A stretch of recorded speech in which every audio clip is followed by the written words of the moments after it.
नमस्ते मेरी सहेलियों। क्या आपके साथ भी ऐसा होता है कि सुबह उठते ही चारों तरफ काम का पहाड़ दिखता है? समझ नहीं आता कि झाड़ू पहले उठाऊं या बर्तन। मन करता है कि सब छोड़कर बैठ जाऊं। अगर आज आपकी भी यही हालत है तो ये वीडियो सिर्फ आपके लिए है। आज मैं आपको बताऊंगी कि जब बोझ ज़्यादा हो तो शुरुआत कहाँ से करें और खुद को मोटिवेट कैसे रखें। घर साफ करना सिर्फ धूल हटाना नहीं है, बल्कि अपने मन को सुकून देने की एक प्रक्रिया है। बिखरा हुआ घर हमारे तनाव को बढ़ाता है और चमकता हुआ घर हमें नई ऊर्जा देता है। अपने फैले हुए घर को कहाँ से समेटना शुरू करें?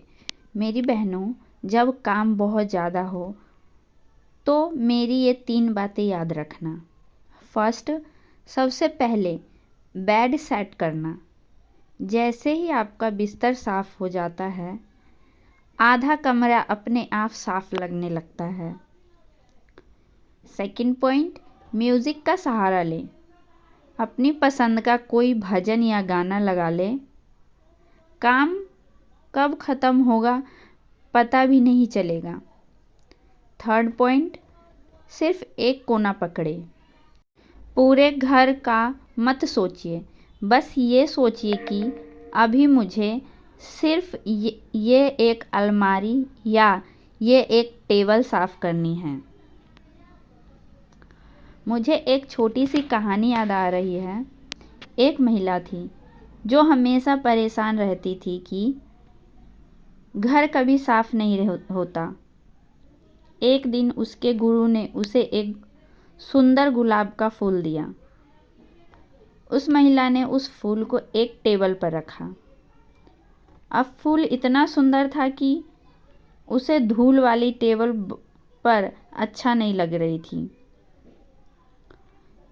तो उसने टेबल साफ की। फिर उसे कमरा गंदा लगा तो उसने कमरा साफ किया। हमें भी बस वो एक गुलाब का फूल यानी वो एक पहली शुरुआत करनी है, बाकी सब अपने आप होता जाएगा।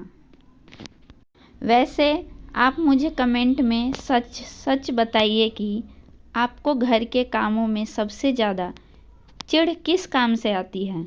बर्तन धोना, कपड़े तय करना या डस्टिंग?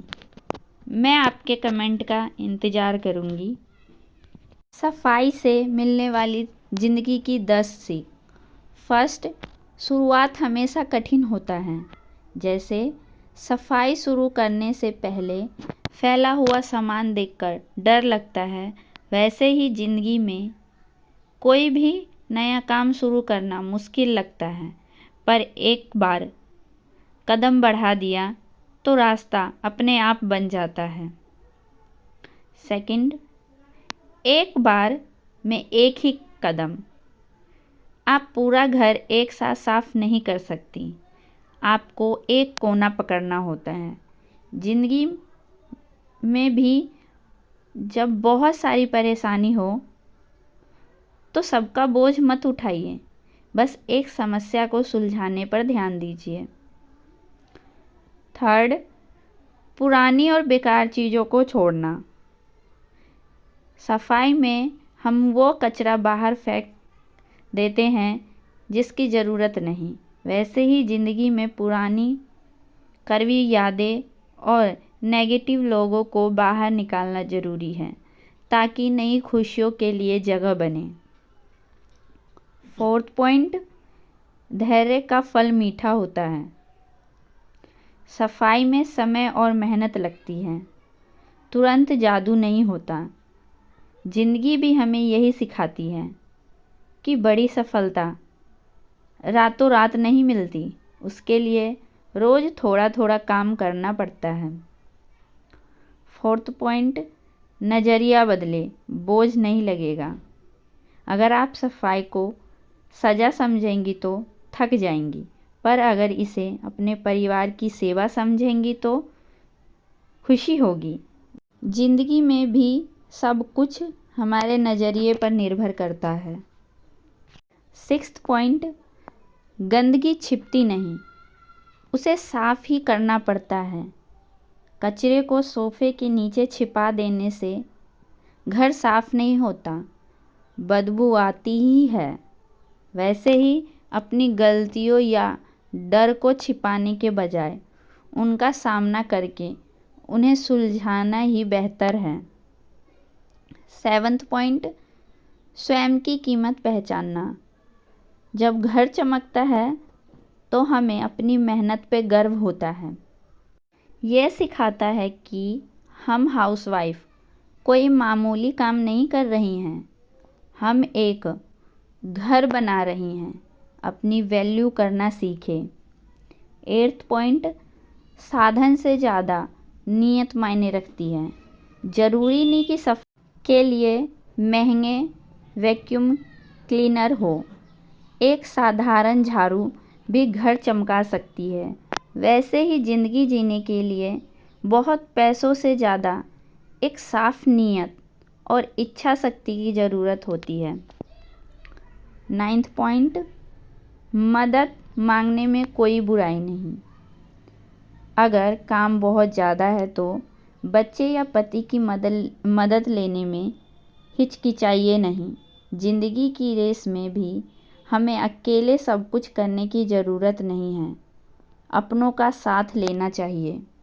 मेरी बहनों, हम महिलाएं अक्सर खुद को सुपर वुमन समझने की गलती कर बैठती हैं। हमें लगता है कि घर का सारा काम, बच्चों की जिम्मेदारी और सबकी फरमाइशें अगर हम अकेले पूरी करेंगे तभी हम एक अच्छी पत्नी या माँ कहलाएंगी। लेकिन क्या आपने कभी सोचा है कि इस चक्कर में हम खुद को कितना थका देते हैं? यहाँ गौर करने वाली 3 बातें। फर्स्ट, अकेले सब कुछ करना नामुमकिन है। जैसे एक हाथ से ताली नहीं बजती, वैसे ही एक इंसान पूरे घर की हर छोटी बड़ी जिम्मेदारी बिना थके नहीं उठा सकता। अगर आज का काम का बोझ ज़्यादा है और आप अपने पति से सब्जी काटने में मदद मांग लेती हैं या बच्चों को उनके खिलौने समेटने को कहती हैं, तो इसमें आप छोटी नहीं हो जाती। 2nd पॉइंट, अपनों को जिम्मेदारी का एहसास कराएं।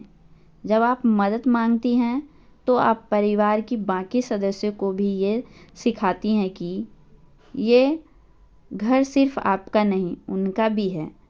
मदद मांगने से घर में टीम वर्क बढ़ता है और परिवार के बीच प्यार और खुशियाँ आती हैं। 3rd पॉइंट, खुद के मानसिक स्वास्थ्य का ध्यान। जब हम मदद मांगकर अपना थोड़ा समय बचा लेते हैं तो उस समय में हम अपनी थकान मिटा सकते हैं या अपनी पसंद का कोई काम कर सकते हैं। एक थकी हुई और चिड़चिड़ी माँ से बेहतर है एक खुश और स्वस्थ माँ बने। देखिए, मेहनत तो लगी, लेकिन अब इस साफ घर को देखकर बहुत सुकून मिला, वो अनमोल है। अगर आपको मेरी ये बातें और क्लीनिंग रूटीन अच्छा लगा हो तो अपने इस चैनल मनीता ब्लॉग्स 18 को सब्सक्राइब ज़रूर करना और वीडियो को लाइक करना मत भूलना। कल फिर मिलते हैं एक नई मोटिवेशनल टिप के साथ। तब तक अपना ख्याल रखें और खुश रहें। हरे कृष्णा। Bye bye.